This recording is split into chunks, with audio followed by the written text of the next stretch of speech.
Hi, this is Donna. Welcome to DD Paper Crafts. In today's video, we're going to be making this 4-part box.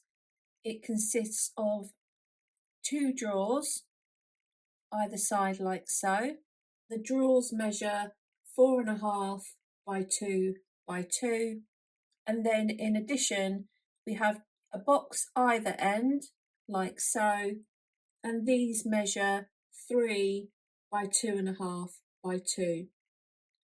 The project was inspired by a coffee table which I saw on Pinterest.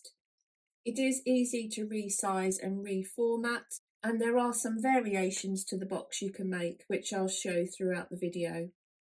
I will warn you, the box is cardstock heavy and it will take about 8 or 9 sheets of A4 paper, depending on how you choose to construct it. So without further ado, let's get started. We'll start by making the drawers, and these consist of 2 parts, one which I'll refer to as the sleeve, which is the outer part, and the second which I'll refer to as the drawer, which is the slide in and out part. Each sleeve will consist of a piece which is 8.5 by 6, and along the 8.5 side score at 2 and 6.5. And along the 6-inch side, score at 2 and 4. Fold and burnish along all of the score lines. Have the piece in a portrait orientation. We're going to cut up the first vertical up to the horizontal, and then move along to the next score line and cut up to the horizontal. Repeat that at the other end.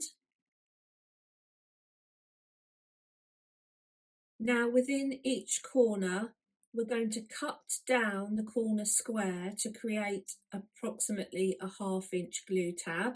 You don't need to measure this, you can just do it by eye. And then take a wedge from the ends and repeat that process on all 4 corners. We're now going to construct the sleeve. I'm going to add glue onto each of the glue tabs, like so. Pull up the side and secure the corner. And we'll do that on all 4 corners of the sleeve.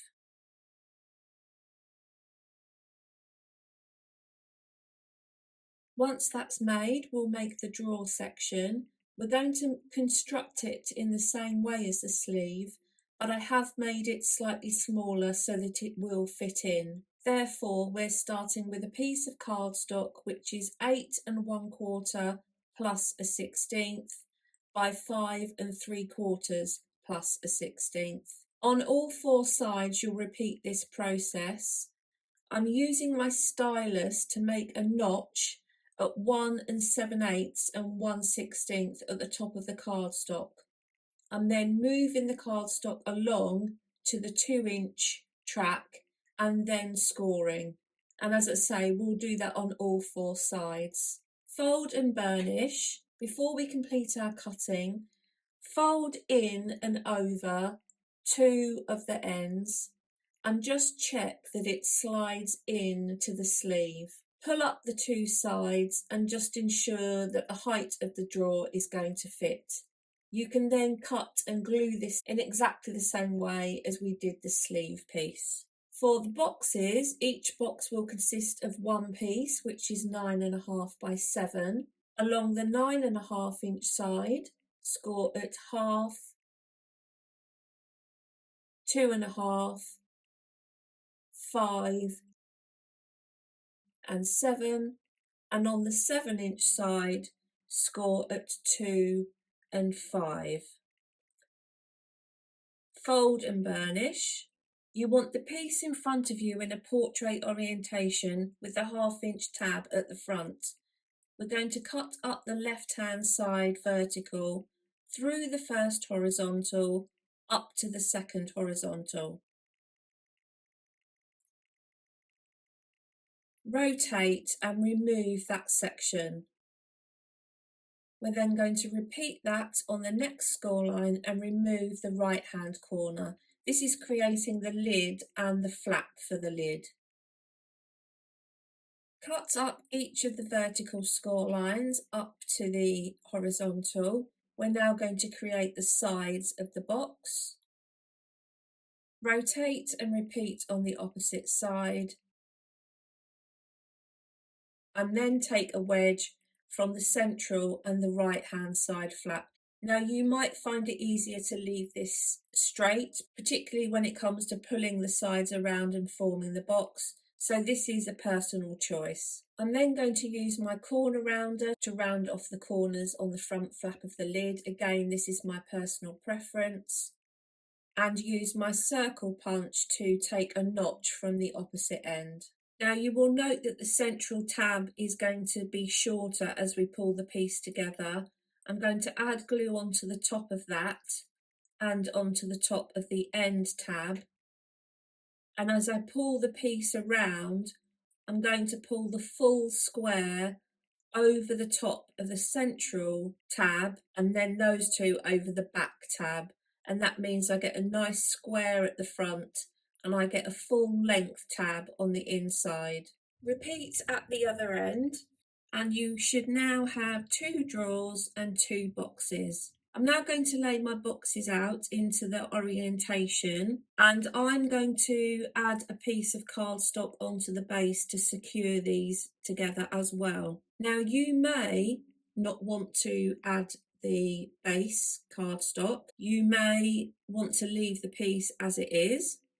You may want to make yourself a smaller box and stick that in the middle so that there isn't the gap. So there are some variations here as to what you can do as to how the finished box will look. I'm going to add my glue onto the ends of the box and just stick them together one at a time. Make sure that the box stays square, and if you have a grid line on your mat, use that to help you. Or alternatively, you could put the piece in your scoreboard, use the top and the side edges of your scoreboard to ensure that your piece is going to sit square on top of one another. I've added one of the drawers onto one of the boxes.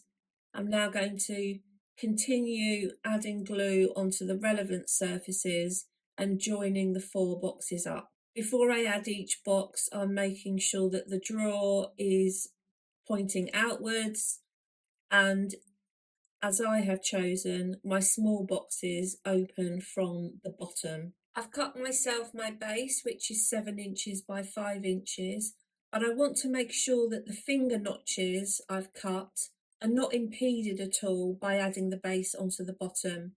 I'm going to flip the piece up the right way, open the lids of the boxes and just pencil around the notch as it sits on the base of the piece. I'm now going to use these indicators to cut the notches into the base. And then when I adhere this piece onto the base, I know that the notches are all going to be lined up. So that is going to sit on there like so. I'll use my construction glue to add this into place because it will help to add some strength to the piece. Now, essentially, the box is ready for decoration.